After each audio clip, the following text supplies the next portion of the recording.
ఆ నక్షత్రాన్ని చూసినటువంటి వారు ఈ జ్ఞానులు కాబట్టి ఆ నక్షత్రం వారిని నడిపించింది. ఆ నక్షత్రం వారిని నడిపించడం వల్ల వారు ప్రభువు వారు ఎక్కడైతే పుట్టారో అక్కడికి నడిపింపబడుతున్నారు. ఇంకా చదువుతాం, తర్వాత చదువుతామమ్మా.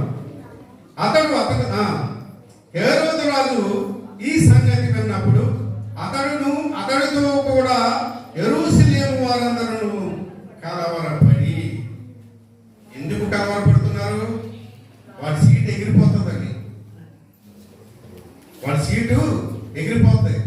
అందుకని హేరోదు ఈ జ్ఞానులతో ఏమని మాట్లాడుతున్నాడు చదువుదాం తర్వాత.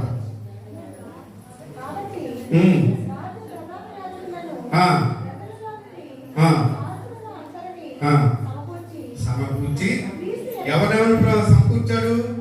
ప్రధానులను, శాస్త్రులను.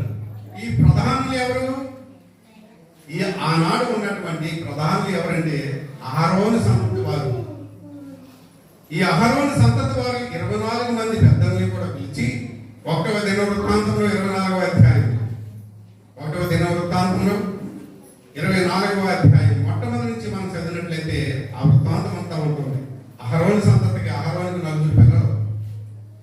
ఈ 4 పిల్లల్లో 2 చనిపోతారు. అహరోను అంటే ఎవరు? మోషే గారు అన్నయ్య. 1వ దినవృత్తాంతంలో 24వ అధ్యాయం మొట్టమొదటి చదివినట్లయితే అహరోను సంతతి వారికి కలిగిన వంతులు ఎవరనగా అహరోను కుమారులు నాదాబు, అబీహు, ఎలియాజరు, ఈతామారు. ఈ నలుగురు సంతానం. ఈ నలుగురులో ఎవరుంటారు? 2 బ్రతుకుంటారు. ఎవరు? ఎలియాజరు, ఈతామారు. ఈ 2 మాత్రమే బ్రతుకు ఉంటారు. మిగిలిన 2 కూడా చనిపోతారు. ఈ బ్రతుకున్నటువంటి 2లో నుంచి వచ్చినటువంటి సంతానం 24 మంది. అదంతా చదివినట్లయితే అదంతా చదవక్కర్లేదు. మీరు చదవండి ఇంటికి వెళ్ళి. ఆ 24 మంది పెద్దలు అనగా ఇక్కడ ఎవరంటే ఆ 24 మంది పెద్దల్ని పిలుస్తాడు ఏ రోజు. అది శాస్త్రులు అంటే ఎవరు? ఎజ్రా శాస్త్రి గారి యొక్క ఆ వంశం. ఆ వంశంలో నుండి కూడా పిలిచినటువంటి వీరిని పిలుస్తాడు ఏ రోజు. ఎందుకు పిలుస్తాడు? చదువుతాం తర్వాత మళ్ళా మత్తయి సువార్త. అది కదమ్మా. అతనితో కూడా యెరూషలేము వారందరూ కలవరపడి. మత్తయి సువార్త 2వ అధ్యాయం వచ్చేది మళ్ళీ.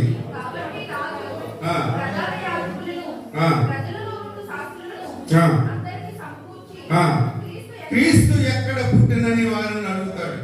సమాధానకర్త అయినటువంటి దేవుడు కాబట్టి నీకు నాకు సమాధానకర్తగా ఉంటాడు. ఆయన నిత్యుడైనటువంటి తండ్రి కాబట్టి ఆయన మాట తప్పిపోయేటటువంటి దేవుడు కాదు. మాట ఇచ్చి తప్పిపోయేటటువంటి దేవుడు కాదు. అందుకని నజరేయుడని ఎలా పిలువబడతాడో తన ప్రవక్తల ద్వారా చెప్పబడినటువంటి మాట ఇక్కడ నెరవేరినట్లుగా అందుకని నజరేయుడని యేసని పిలువబడుతుందని. ఆ తర్వాత చదవము ఇంకా.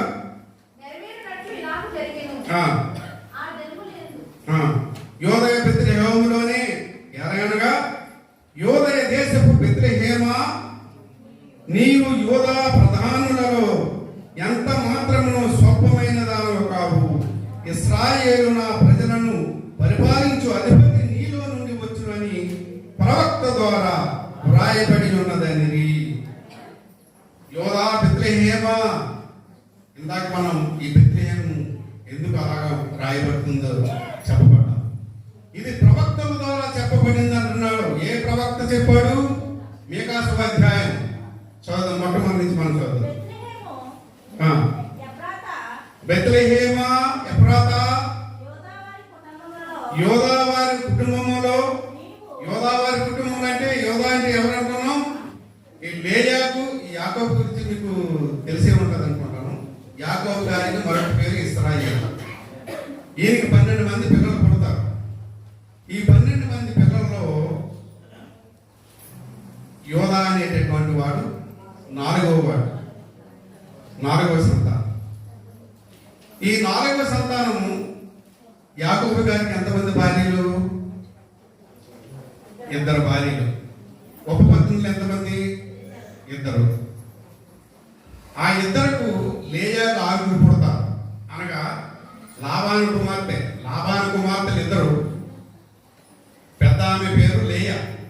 చిన్నామె పేరు రాహేల్.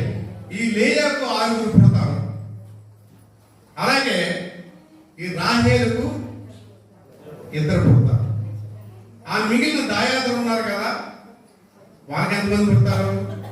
2 చెప్పుడు పుడతారు. మొత్తం 12 మంది. ఇది 12 గోత్రాలు అంటే 12 గోత్రాలు. దేవుడు చెప్పినటువంటి ప్రవచనం ప్రకారం యేసు ప్రభుల వారు ఎక్కడి నుండి రావాలి? ఏ గోత్రం నుండి రావాలి? యూదా గోత్రం నుండి రావాలి. అందుకని ఆయన యూదా గోత్రపు సింహము, యూదా గోత్రపు సింహము అని పిలువబడుతున్నాడు. కాబట్టి ఏమంటున్నాడు? ఆ ప్రవచనకర్త ఏమంటున్నాడు?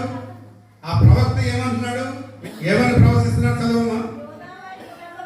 యూదా వారి కుటుంబంలో నీవు స్వల్ప గ్రామమైనప్పటికీ నా కొరకు ఇశ్రాయేలీయులను ఏలబోవువాడు నీలో నుండి వచ్చును. నీలో నుండే వస్తాడు, ఎక్కడా జన్మించడు. ఇశ్రాయేలులో నుండి నీకు వస్తాడు. ఆయన ఎలా ఉంటాడట? ఇంకా చదవండి. పురాతన కాలము మొదలుకొని, పురాతన కాలం అంటే ఇన్ ద బిగినింగ్, ఇంగ్లీష్ లో ఇన్ ద బిగినింగ్. ఆది కాండంలో మొట్టమొదటి వాక్యం ఏంటి? ఆది యందు. చాలా మంది హిందూస్ అడుగుతున్నారు, మీ క్రీస్తు ఎప్పుడు పుట్టాడో అసలు ఆ డేటే లేదు బైబిల్లో. 25 మీరు పండగలు చేసుకుంటారు, క్రిస్మస్ చేసుకుంటారు, డేట్ లేదు అని అడుగుతారు. దేవుని నామానికి స్తోత్రం. హల్లెలూయా. నేను ఎలాగ ఆరాధించాలి? ఆరాధింతు యేసునాదా, నిన్నే ఆరాధించేదా. ఆమేన్. ఆరాధింతు యేసునాదా, నిన్నే ఆరాధించేదా. ఆరాధించేదా, ఆరాధించేదా, ఆరాధించేదా.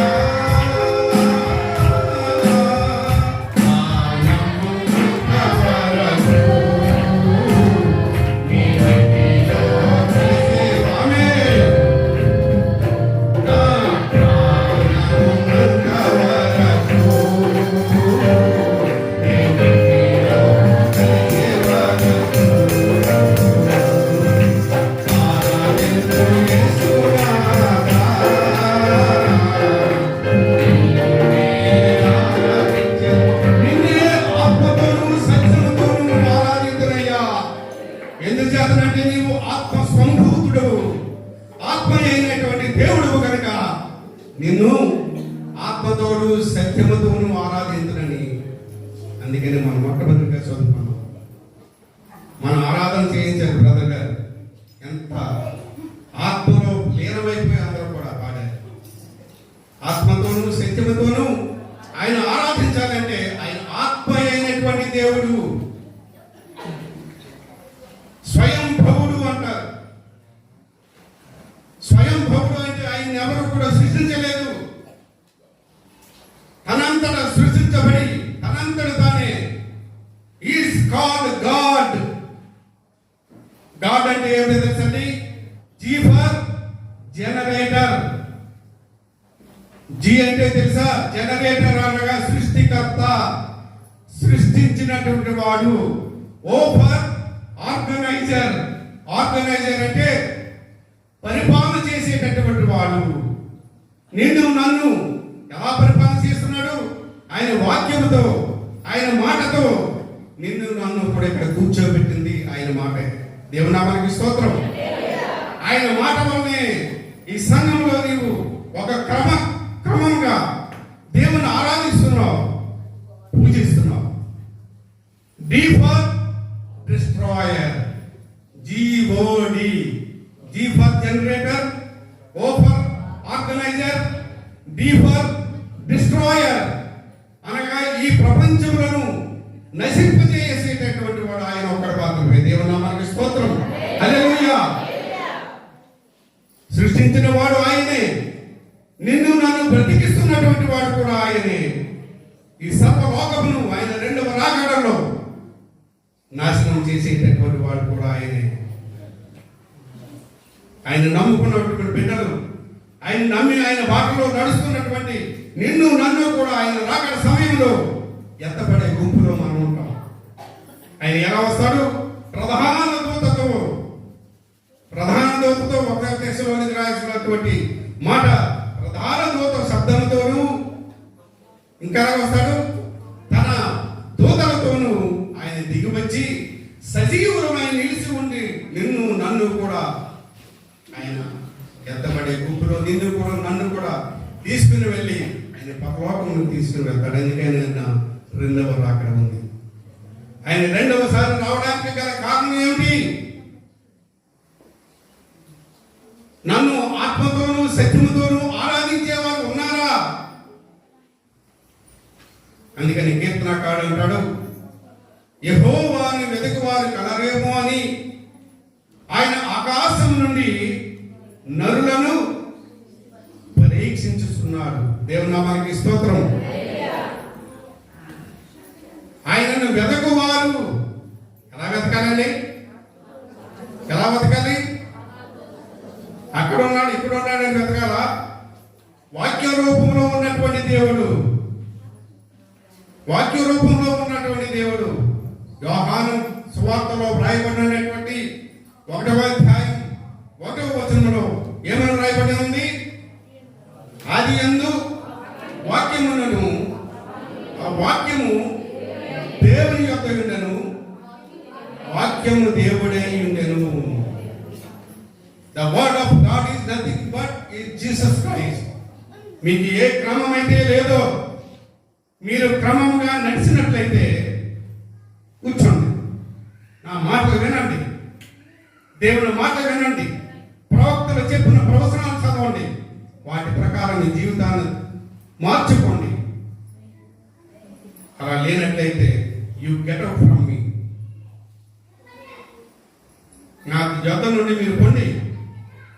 నా తండ్రి చేత ఆశీర్వదించబడిన వాళ్ళారా లోనికి రండి అని నిన్ను నన్ను ఆహ్వానించే వారిగా మనం ఉండాలి. నిన్ను నన్ను కూడా ఆయన ఎలాగా ఆహ్వానించాలి? నీకు నాకు వెల్కమ్ చెప్పాలి. నా తండ్రి చేత ఆశీర్వదించబడిన వారులారా లోనికి రండి, కూర్చోనండి, సంఘ క్రమమును పాటించండి. యోధా దేశపు బెత్లెహేమా, నీవు యోధా ప్రధానంలో ఎంత మాత్రము స్వల్పమైన దానిలో కావు. ఇశ్రాయేలు నా ప్రజలను పరిపాలించు అధిపతి నీలో నుండి వచ్చునని ప్రవక్త ద్వారా వ్రాయబడి ఉన్నదని. అంతటి హేరోదు ఆ జ్ఞానులను రహస్యముగా పిలిచి, వీడికి ఎంత నామోషం తెలుసా? ఆ హేరోదికి ఎంత నామోషి, రహస్యంగా పిలిచాడు. ఎందువల్ల? అప్పటికే చిన్నపిల్లలు 2 సంవత్సరాల వయసు కలిగినటువంటి పిల్లలందరినీ కూడా చంపించేస్తున్నాడు. వీడు ఎంత దుర్మార్గుడు అంటే వాస్తవంగా చెప్పారు, వాడి భార్యను కూడా చంపేశాడు. తర్వాత తనకు ఉన్నటువంటి 7 పిల్లల్ని కూడా చంపేశాడు. ఆ చంపిన తర్వాత వేరొక భార్యను చేసుకుని మళ్ళీ వారికి 7 పిల్లలు పుడతారు. ఈ హేరోదు చరిత్ర అది. ఇక్కడ ఎంత మోసంగా చేస్తున్నాడో చూడండి. జ్ఞానులతో ఏమని మాట్లాడుతున్నాడు చూడండి. ఏమంటున్నాడు? 6వ వచనం, ఆ నక్షత్రము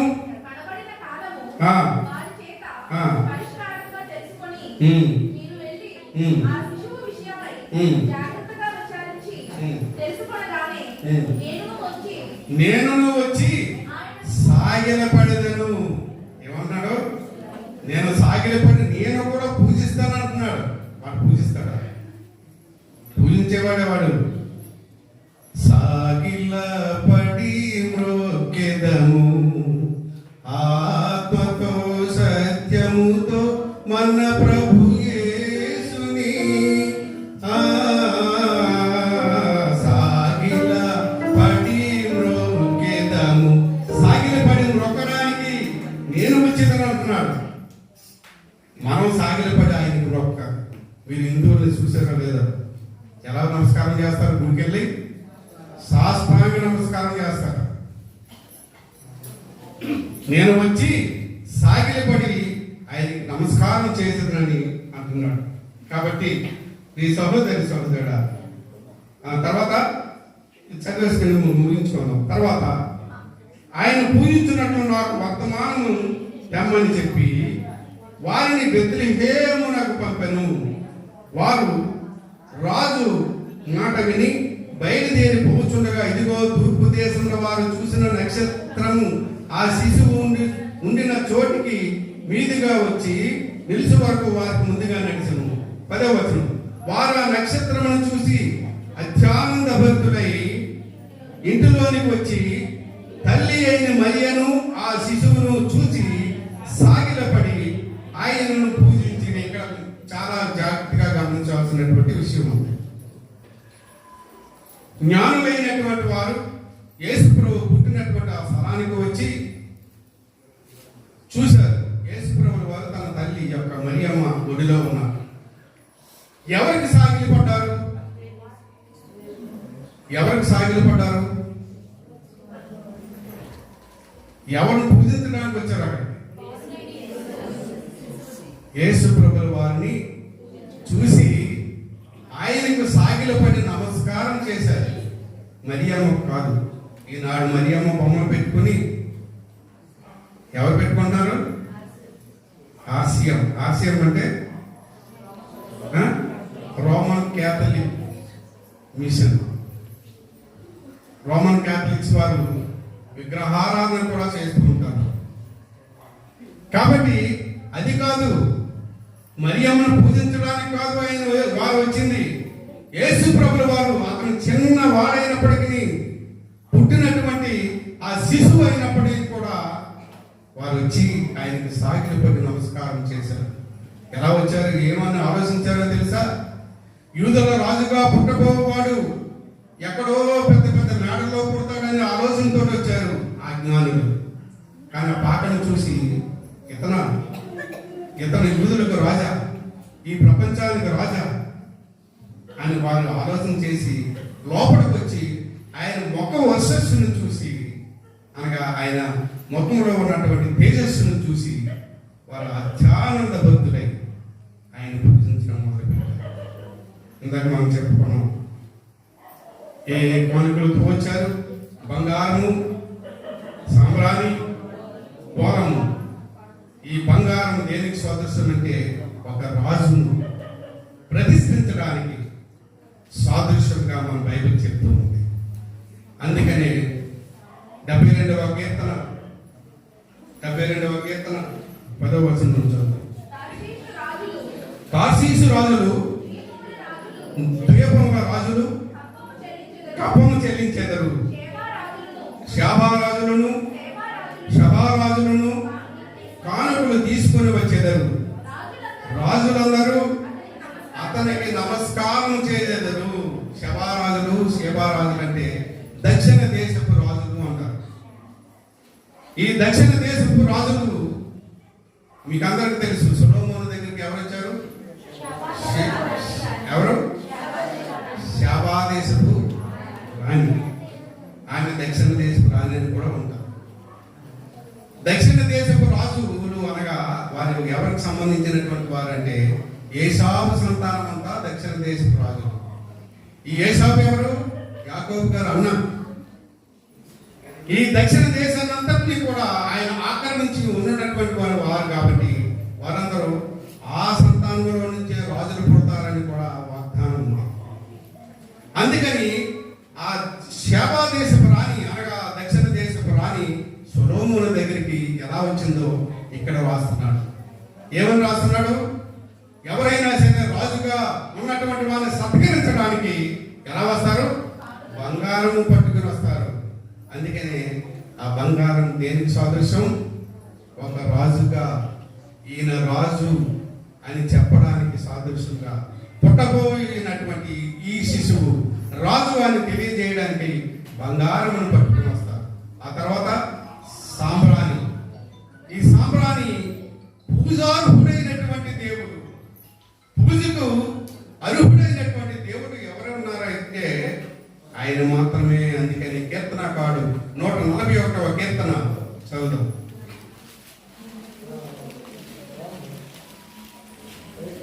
రెండవ వచనం నుండి మనం చదివినట్లయితే, నా ప్రార్థన ధూపం వలన. ధూపం ఎలా వస్తుందండి? ఇళ్ళ నుంచి అయితే ధూపం వస్తుందా? ధూపం ఎలా వస్తుంది? ధూపం అంటే ఏంటి? పొగ. మనం సాంబ్రాన్ని వేసినప్పుడు ఏంటి వస్తుంది? మీరు ఆడవాళ్ళు చెప్పండి. ఎందుకంటే ఆడవాళ్ళు తలస్నానం చేసి ధూపం వేసుకుంటారు కదా, సాంబ్రాన్ని వేసుకుంటారు కదా, సాంబ్రాన్ని పడుతుంటారు. తలస్నానం చేసినటువంటి స్త్రీ ప్రతి ఒక్కరు కూడా ఏం చేస్తారంటే ఈ సాంబ్రాన్ని ఆ పొగలో ఆ తల ఆడిస్తూ ఉంటారు. అందుకని ఇక్కడ కీర్తనకారుడు ఏమంటున్నాడంటే, నా ప్రార్థన ధూపం వలెను. మన ప్రార్థనలు ఎలాగుంటాయి? ధూపం లాగా ఆయన సన్నిధికి చేరు. దేవనామానికి స్తోత్రం.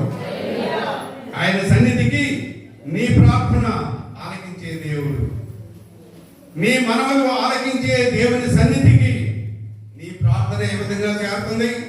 ధూపము వలన. నా ప్రార్థన ధూపము వలన. ఇంకా నేను చేతులెత్తుట సాయంకాల నైవేద్యం వలన. దేవునామానికి స్తోత్రం.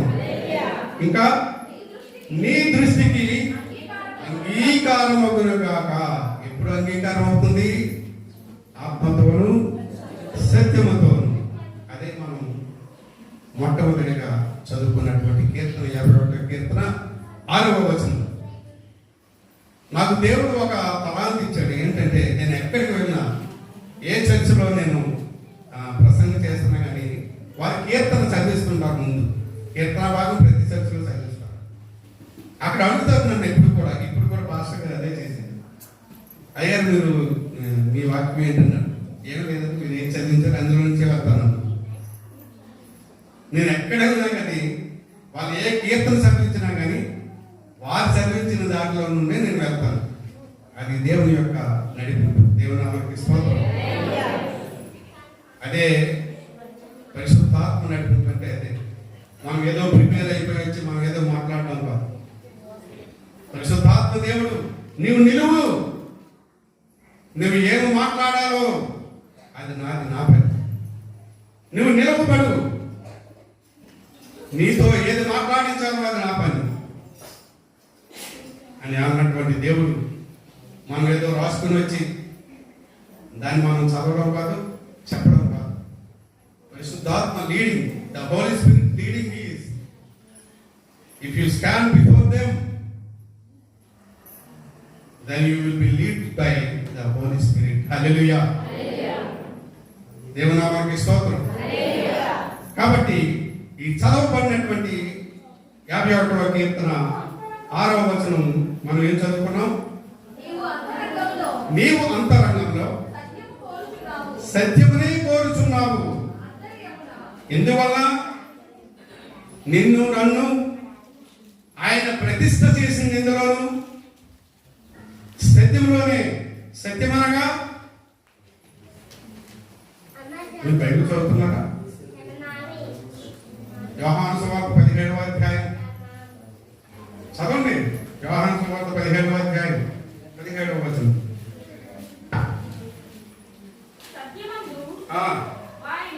సత్యమందు వారిని ప్రతిష్ఠత చేయుడి. ప్రతిష్ఠత చేయడం అంటే సత్యములో వారికి బాప్తిజం ఇవ్వండి అని. దేవునామానికి స్తోత్రం. ప్రతిష్ఠత. మన హిందూ సహోదరులు విగ్రహ ప్రతిష్ఠ చేస్తారు, తెలిసిందా? దాన్ని ప్రాణార్పణ అంటారు, ప్రాణ ప్రతిష్ఠ అంటారు. మీకు తెలుసో తెలియదు, మరి ఇక్కడ హిందూ సహోదరులు ఎవరైనా ఉంటే వాళ్ళకి తెలుస్తుంది. ఒక విగ్రహాన్ని తీసుకుని వచ్చి ఆ విగ్రహానికి ప్రాణ ప్రతిష్ఠ చేస్తారు. అనగా మంత్రాలతోనూ శ్లోకాలతోనూ. కొంతమంది వేద పండితులు దానికి ప్రాణం అందులోకి రప్పిస్తారు ఆ విగ్రహంలో. అందుకని ప్రాణ ప్రతిష్ఠ చేస్తారంటారు. అందుకని బైబిల్ చెప్పేది ఏమిటంటే, వారిని ప్రతిష్ఠత చేయుడి. ఎందులోకి? సత్యములోనికి. సత్యమనగా యేసు ప్రభువు. యేసు ప్రభువులోకి నిన్ను బాప్తిజం ఇప్పించాలి. ఎలాగా? తండ్రి యొక్కయు కుమారుని యొక్కయు పరిశుద్ధాత్మ నామములో ప్రతిష్ఠ చేయాలి. ఈనాడు క్రిస్మస్ సందేశం వింటున్నటువంటి ప్రియ సహోదరి సహోదరుడా, మనం దేవుణ్ణి నీవు ప్రతిష్ఠింపబడిన వాడిగా, ప్రతిష్ఠిత చేయబడినటువంటి దానిగా ఉన్నావు. నీవు చిన్న గ్రామంలో నీవు ఉన్నప్పటికీ కూడా ఆనాడు మీకా ప్రవక్త చెప్పినట్లుగా నీవు స్వల్ప గ్రామమైనప్పటికీ నీలో నుండే దేవుడు వస్తాడు. నీవు ఈనాడు ఈ సమాజానికి తక్కువగా కనిపించవచ్చు, ఈ సమాజానికి ఎన్నిక లేని దానిగా, ఎన్నికైన లేని వాడిగా నువ్వు ఉండవచ్చేమో, కానీ నిన్నే దేవుడు కోరుకుంటున్నాడు. ఈ వాంట్స్ యూ. ఆయన కోరుకునేది నిన్నే. కాబట్టి నీవు ఆయనకి నీ సమర్పణ ఏమిటి? ఈరోజు మనం పరిశీలన చేసుకుందాం. నీవు ఏమి సమర్పించుకుంటున్నావు దేవునికి? నీ సమర్పణ ఆయన కోరేది ఏంటి? నీ హృదయం, విరిగి నలిగిన హృదయం ఆయనకు కావాలి. హల్లెలూయా. విరిగి నలిగిన హృదయమే ఆయన కోరుకునేది, నీ హృదయం మాత్రమే. కాబట్టి ఆత్మతోను సత్యముతోను ఆయన ఆరాధించడం. ఆయనే సత్యము.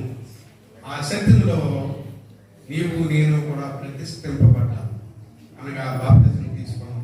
తండ్రి కుమార పరిశుద్ధాత్మ నామంలో నీవు నేను ప్రతిష్ఠ చేయబడ్డాం. కాబట్టి ఈనాడు ఆ నక్షత్రం నీ కొరకు, నా కొరకు, ఆ యోదయ దేశంలో పుట్టినప్పటికీ కూడా, ఆ యోదయ బెత్లెహేములో వారికి కనిపించినప్పటికీ కూడా ఈనాడు నీకు నాకు కూడా నక్షత్రం కనిపించాలి.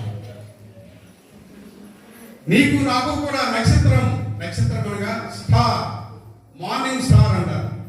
ఈ మార్నింగ్ స్టార్ గురించి నేను ఒక వీడియో నా వీడియో మీరు ఏమైనా చూడాలంటే యూట్యూబ్లో క్రిస్టోఫర్ కోరుకొండ అని కొడితే, మీరు గూగుల్లో కానీ ఆ యూట్యూబ్స్లో కానీ నా వీడియోస్, నా ప్రసంగాలు మీరు చూడాలంటే యూట్యూబ్స్లో క్రిస్టోఫర్ కోరుకొండ అంటే నా ప్రసంగాలను వస్తాయి. ఈ మధ్య వేగు చుక్క అని ఒక ప్రసంగం చేశాను. ఆ వేగు చుక్క ఎవరంటే, వేగు చుక్క అని ఇద్దరు సంబోధిస్తుంది బైబిల్. ఎందుకంటే అది చూసి ముగించుకున్నాం. ఎందుకంటే ఆ నక్షత్రం ఏంటో మనం చూద్దాం. ప్రకటన గ్రంథం 22వ అధ్యాయం, ప్రకటన గ్రంథం 22వ అధ్యాయం 16వ వచనం నుండి మనం చదువుదాం. సంఘముల కోసము ఈ సంగతులను గూర్చి నీకు సాక్ష్యం ఇచ్చుటకు యేసు అను నేను నా దూతను పంపి ఉన్నాను. నేను దావీదు వేగు చిగురును, సంతానమును, ప్రకాశమానమైన వెలుగు చుక్కను. I am a morning star. దేవుని నామానికి స్తోత్రం. ఈ స్టార్స్ ఎందుకు పెడతారో తెలుసా? క్రిస్మస్ కి స్టార్స్, ఈ నక్షత్రాలు ఎందుకు పెడతారో తెలుసా? ఆయన వేగు చుక్క. అలాంటి వేషం వేసుకునే ఒకడు వచ్చాడు. ఆ వెలుగు దూత వేషం వేసుకునే వచ్చాడు. యెషయా గ్రంథము 14వ అధ్యాయం 12వ వచనం ఒకసారి చూసి మనం ముగించుకుందాం. యెషయా గ్రంథం 14వ అధ్యాయం 12వ వచనం. తేజో నక్షత్రమా, వేకువ చుక్క. ఇది ఎవరి గురించి? మన ప్రభువారి గురించి కాదు. ఈ కన్ఫ్యూజ్ అవ్వద్దు. తేజో నక్షత్రమా, ఇంకా వేకువ చుక్క, నీవు వెళ్ళు ఆకాశము నుండి పడితివి. ఎందుకో తెలుసా? ఈ సాతానుడు అనేటటువంటి వాడు దేవునితో సమానంగా హెచ్చించుకున్నాడు, తనంతట తాను హెచ్చించుకున్నాడు. కాబట్టి వారిని ఏమంటున్నాడో తెలుసా ప్రవక్త? వేకువ చుక్క, తేజో నక్షత్రమా, నీవు యేసు ప్రభులా ఉండాలనుకుంటున్నావేమో, దేవునితో సమానంగా నువ్వు చేసుకోవాలనుకుంటున్నావేమో, నీవు వేళ ఆకాశం నుండి పడితే. ఎక్కడికి పడ్డాడు? Bottomless pit. ఈ fallen down from heaven to bottomless pit అంటారు. పిలాము అంటారు. ఎక్కడికి పడ్డాడు? గెహర్నా అనేటటువంటి ప్రాంతాన్ని గెహర్నా అనగా నరకము, దాన్ని హెల్ అంటారు ఇంగ్లీష్లో. హిబ్రూ భాషలో గెహర్నా అంటారు, ఇంగ్లీష్లో హెల్ అంటారు, తెలుగులో నరకము. ఈ నరకానికి ఎలా పడ్డవరా నీవు? ఎందుచేత దేవునితో ఎవడు కూడా సమానుడు కాదు. సత్యవంతుడైనటువంటి దేవునితో ఎవడు కూడా, ఏ దేవత కూడా సమానం కాదు. కాబట్టి నీవు ఆరాధించేది ఎవరిని? సత్యమైనటువంటి దేవుడు, ఆత్మ అయినటువంటి దేవుడు. నువ్వు ఆత్మతోను సత్యంతోను ఆరాధించినట్లయితే నీ గృహంలో, నీలో, నీ బిడ్డల్లో ఆ నక్షత్రము ఎల్లవేళలా తోడే ఉండి మిమ్మల్ని నడిపించును గాక. ఆమేన్. దేవనామమున హల్లెలూయా. మరి చక్కటి వాక్య సందేశాలు అందించినటువంటి బ్రయ్య గారు, కృష్ణబ్రయ్య గారికి సంఘం తరపున అలాగే మా కుటుంబం తరపున వందనాలు తెలియజేస్తాం. మరి ఈ సమయంలో మన మధ్యనటువంటి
మధ్యనటువంటి మరి సుహాసిని గారి వారి యొక్క కుమార్తె వారు వచ్చి ప్రార్థన చేయవలసిందిగా కోరుచున్నారు.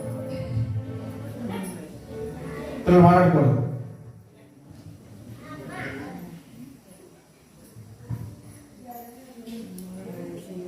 Good evening, everybody. Happy Christmas. I wish you happy Christmas to everybody. So ఈ సాయంకాల సమయంగా మనందరం కలిసి ఈరోజు ఈ చర్చిలో కూడుకొని దేవుని జన్మదినం అందరూ కలిపి ఈ వాక్యం ద్వారా ఈ మంచి వాక్యం వినిపించారు పాస్టర్స్. ఈ వాక్యం ద్వారా మనకి మంచి మెసేజ్ విని మనం అందరూ అర్థం చేసుకొని దేవుడు ఎలా జన్మించాడు ఏంటి అన్న మెసేజ్ అందరూ విన్నాము. ఈ సమయాన్ని మనకి ఈ దినముని ఈ సమయాన్ని మనకు ఉన్నందుకు చాలా సంతోషంగా హ్యాపీగా ఫీల్ అవుతాం.